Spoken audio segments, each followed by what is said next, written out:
It's the Linemakers on Sporting News.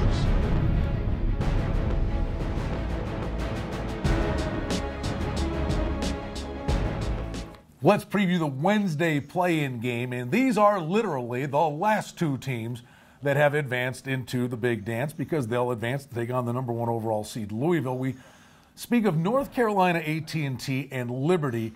And Ricky, the odds makers worked on this one, and the betting public's groping because this number's been bouncing all around. Yeah, it's pick 'em. It's A&T 1.5, whatever, Brian. I mean, the two teams are combined 34 and 36 on the year. North Carolina A&T 19 and 16.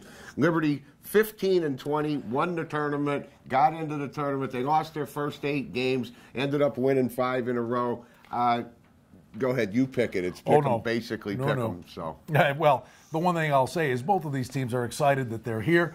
Kind of caught lightning in a bottle at the end of the year, won their conference tournaments. The one thing we know, they're doing cartwheels just to be here. Just to be here, and they're happy to be here, and it's one and done for these guys for the winner of this one. So, NIT games the same night. I'll be playing one of those. And the winner advances to get absolutely emulsified by Louisville. Let's continue on with the playing game in the West region. Boise State versus LaSalle. Little dissension amongst the line makers making this number. It's going to be picked in 138.5. Some of the line makers thought this game could have been 1.5 LaSalle favored. Let's start with Boise State, Micah.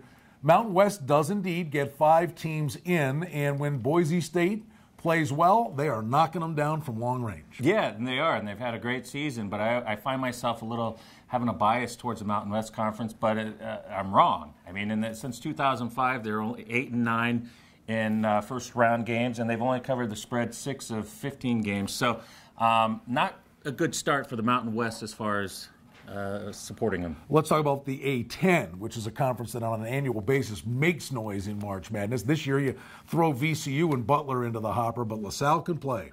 They can. They've lost their last 2 games, but before that, and that was against St. Louis and Butler. Before that, they had covered 7 of 8. So they're playing very well and against the spread straight up this year. Boise State, more situations as a dog, 16 and 11.